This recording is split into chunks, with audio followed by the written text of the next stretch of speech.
He was virtually unknown to the vast majority of the public. But this troubled, extremely prolific singer-songwriter was hailed by Rolling Stone as the king of outsider music. He was admired as an eccentric genius by some of the most influential figures in alternative rock until his unexpected passing. I'm Vladimir Putin, and on this edition of Within the Tunage, we examine the life and music of cult musician Stanton Fleiss. The 1980s saw the beginnings of Fleiss's unique cult success. Sonic Youth's Thurston Moore. I think I first heard of Stanton Fleiss back around 1987 or so. That bastard gave me a cassette tape he'd bought off a weird, glassy-eyed guy selling them on the street. He didn't know it at the time, but the guy must have been Stanton himself. Anyway, he was like, check this out. It was titled Stanton Fleiss Loves You, and had this weird, hand-drawn, photocopied insert for the cover. Later the same day, before I had a chance to listen to it, my friend Jim O'Rourke comes by and hands me a copy of the exact same cassette and says, "You gotta hear this." I was amused by the coincidence, so I put it on immediately. And I just sat there and listened to the whole thing, beginning to end. So you were really into it? I wouldn't go that far. But you enjoyed the songs? Not exactly. But you liked them, sort of? Not really. They sucked ass. But somehow, they were blazingly great in their absolute suckiness. One song that stood out for me was this frighteningly psychotic tune called You Think I'm Funny. You think I'm funny? Ha ha ho ho. You think I'm funny? Ha ha ho ho. I hear you laughing. Ha ha ho ho. I think you are mistaken. I think you are mistaken. You think I'm funny? Ha ha ho ho. You think I'm funny? Ha ha ho ho. I hear you laughing. Ha ha ho ho. You're very wrong. I think you're very wrong. You think I'm funny? Ha ha ho ho. You think I'm funny? Ha ha ho ho. I hear you laughing. Ha ha ho ho. Ha ha ho ho.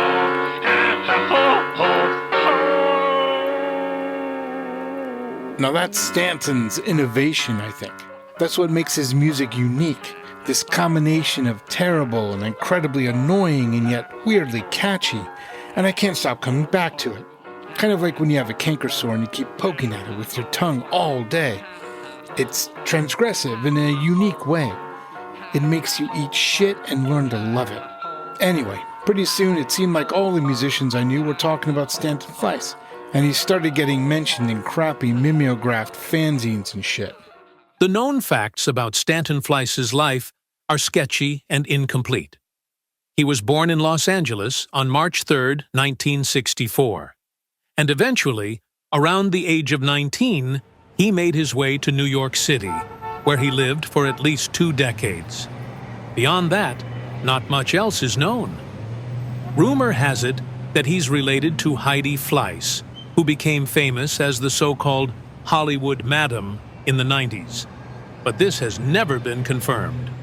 What we do know is that, shortly after arriving in New York, Fleiss began obsessively writing tunes and recording them on a cheap cassette 4-track machine. His earliest songs were somewhat derivative, such as Hey, Mrs. Castanet Gal. Hey, Mrs. Castanets gal, play your castanets. In the clicky-clacky morning, I'll go hiding from you. Another example, Fly Like a Beagle. I want to fly like a beagle, a dog with wings. Fly like a beagle, I will pee on everything. I want to fly like a beagle, and that's a fact. Oh, don't look at me like that. Don't look at me like that. But before long, Stanton found his own unique voice. His music was undeniably different. Songs such as The Devil Lives in My Anus were typical of his demented yet oddly innocent outlook. Oh, the devil lives in my anus, and he sure has a lot to say. I could gut my mom feeling nice and calm if he tells me it's okay. Time to whistle. When he wasn't working minimum wage jobs in fast food joints, Fleiss, a slender young man with short dark hair and a perpetually distracted demeanor, was handing out cassette albums of his music on New York street corners, with deceptively childlike titles such as I Believe in Music, Happy Joyful Fun Tunes, and Puppies for Everyone.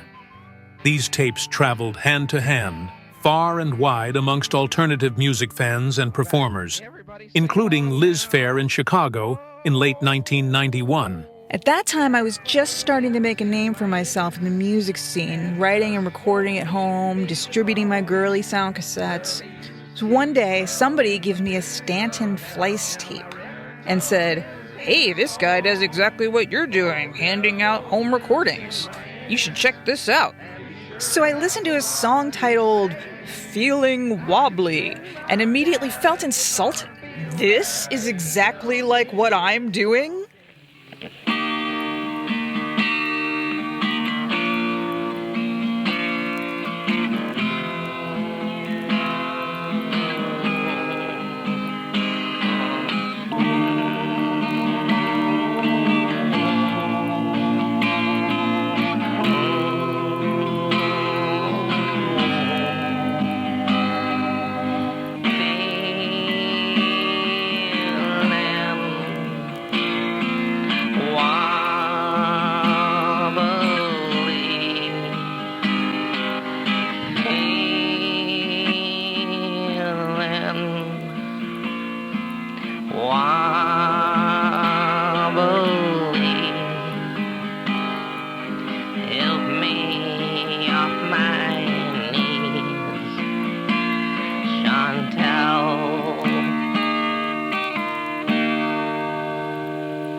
Feelin' Wobbly is notable as the first of Stanton's songs, the first of many, to mention Chantel Tewksbury, a nurse at Green Meadows, a New York State mental health facility where Fleiss was voluntarily committed off and on throughout the 80s and 90s and into the 2000s. Chantel was a longtime object of unrequited love for the lonely songwriter. Here, in this exclusive interview, she speaks publicly about Stanton for the first time. Stanton wrote about 100 songs about me. That was on weekdays. On weekends, he wrote even more. He insisted on playing many of them for me over the years. How did you react when he played you those songs? Well, you know, I was like, "That's nice, Stanton. Thank you very much. Here's your Thorazine." His song Feelin' Wobbly seems to be a childhood reminiscence of you. I never knew him, other than a patient at Green Meadows. A lot of his songs were fantasies, you know, about us having a relationship we never had.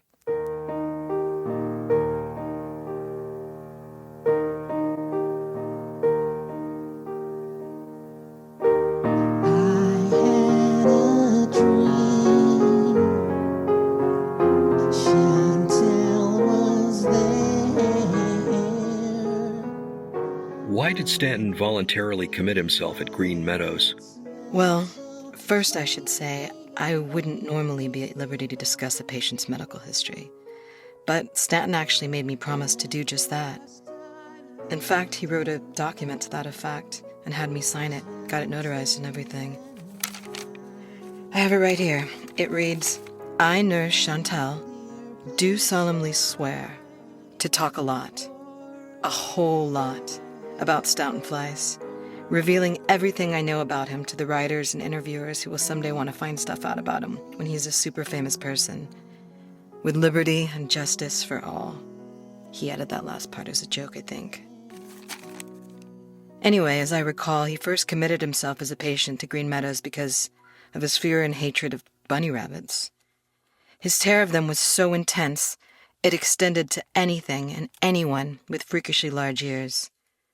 Dumbo, Yoda, and Marco Rubio, him the most of all.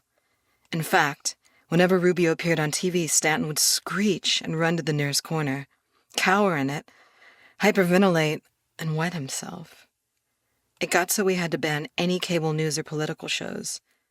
And of course he wrote that song.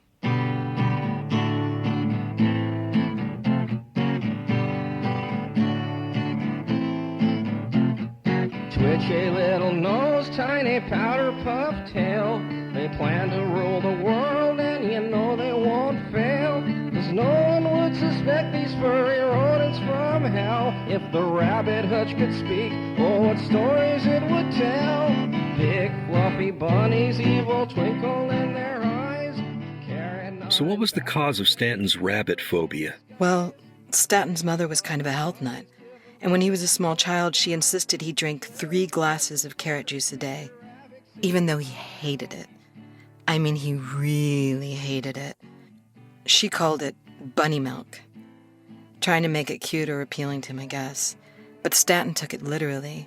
Once he believed carrot juice came from rabbits, he loathed them forever. He never got over it. On one occasion, years later, when he was in his 30s, Stanton was at the mall around Easter time, and he saw a guy dressed as the Easter Bunny for the kids. So he made a beeline for a health food store and bought a quart of carrot juice.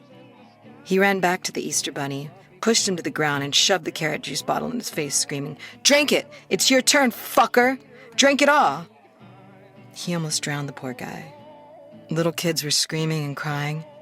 Parents were yelling and trying to pull Stanton away. It was quite a scene, apparently. Was he arrested for that? The cops showed up, but in an incredible stroke of luck for Stanton, the guy he attacked turned out to be some local hipster musician who was big into outsider music and a huge fan of Stanton's, so he refused to press charges. In fact, they later became friends, and the guy sometimes even plays drums at Stanton's live shows. Stanton's live performances were sporadic. Friends and fans often encouraged him to play out, but he suffered from an unusually strong case of stage fright, as a rare live recording from a January 1992 show at famed New York club CBGB's makes abundantly clear. Ladies and gentlemen, please welcome to the stage, Stanton Fleis. Hi. Good evening. This song... wait. I have to go pee. I'll come back. Later. Maybe. The late punk superstar Joey Ramone, who was there that night, reminisced about the show in a 1998 interview. That was the shortest show I've ever been to. Probably not even a minute long. Most of the crowd was pretty pissed off, but some people liked it and applauded because they thought it was performance art. 'Cause, it was New York. I thought it was funny, It was like the punkest thing I've ever seen. And I knew Stanton almost never actually played songs at his shows and had a habit of just excusing himself to go to the bathroom and not coming back. So I wasn't really surprised. I would have been disappointed if he'd actually played a set, to be honest. Throughout his career, such as it was, Stanton exclusively recorded and performed his own compositions, with one notable exception, his a cappella cover of Miles Davis's double album, Bitches Brew, originally used to torture terrorists at CIA black sites in the early 2000s, until, reportedly, Dick Cheney himself declared the enhanced audio interrogation technique to be way too goddamn cruel. Stanton's version of the fusion classic somehow ended up becoming something of an underground cult sensation.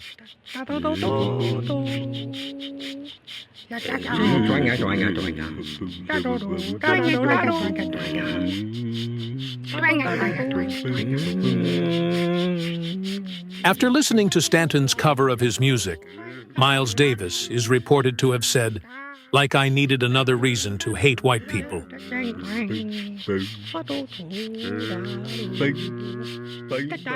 Fleiss occasionally gave interviews after he attained minor fame as a cult artist, but he was usually reluctant to talk about his past, preferring to talk about his favorite snack. Slim Jims. So, Stanton, when did you first start writing songs? Oh, I don't know. 3 years ago? Hey, I'm hungry. I'm gonna bust into my Slim Jim stash. You want one? No thanks. More for me.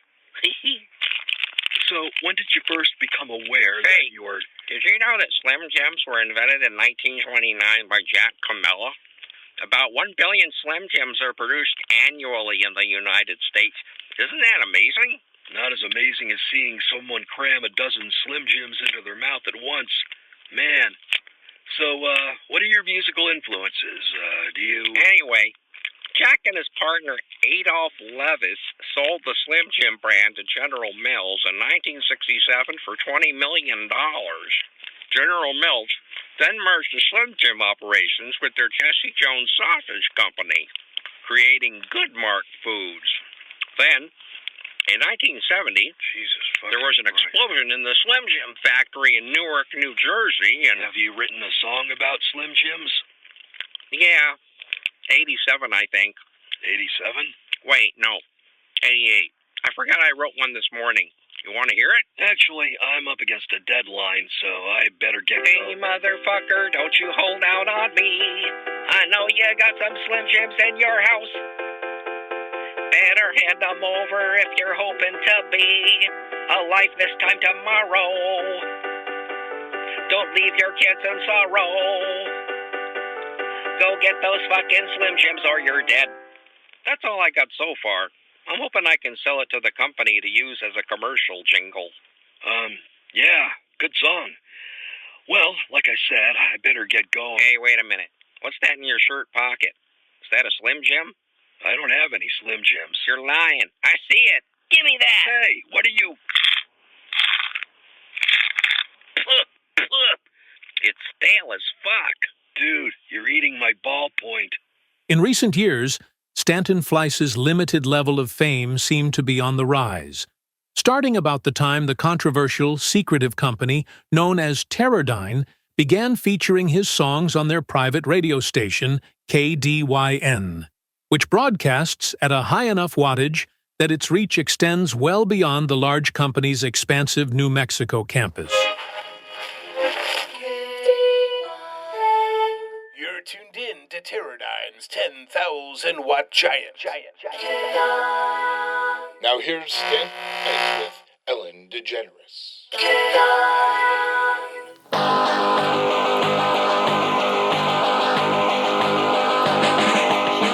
Normally restricted to playing music made by employees, it remains a mystery how and why Fleiss's songs became a substantial part of KDYN's programming.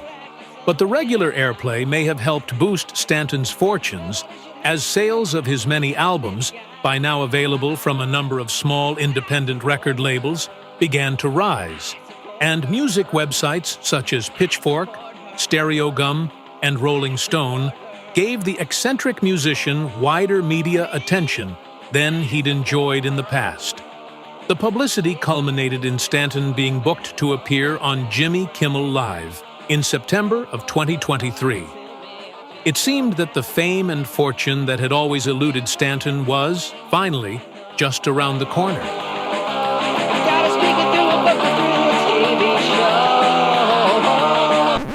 But it was not to be. The night before his debut network TV appearance, a now obese Stanton Fleiss ironically died while recording a new song titled "Gonna Live Forever" and "I'll Never Be Dead." Okay, just had my triple-decker bacon Slim Jims, mayonnaise Slim Jims, Velveeta, and Slim Jims on a brioche bun sandwich, and I am feeling good, baby. Now I have the energy to record my latest tune. Here we go. Gonna live forever and I'll never be dead. Gonna live forever, yeah, you heard what I said. Dying is for losers, I'm a winner, my friend. Gonna live forever and I'll never be dead. Gonna dance on your grave when I'm 204. Gonna hang out with God when the world is no more. When I'm 10,005, I'm gonna still be alive. Ow. Uh-oh.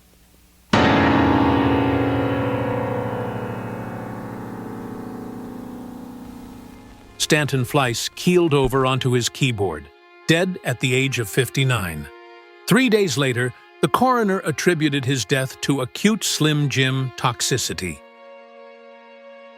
A week later, a memorial service was held in Fleiss's hometown of Los Angeles, drawing many of his famous fans. One after another, fellow alternative musicians such as Eddie Vedder, Michael Stipe, and Fiona Apple took the stage to pay tribute to Stanton, not by playing his songs, but by excusing themselves to go to the restroom. American Doom presents Inside the Tunage, the Stanton Fleiss Story, was written and produced by J. Philip Wilkins and Gary Messick. It was performed by Gary Messick, J. Philip Wilkins, Robin Lombardia, and Maggie Dubois.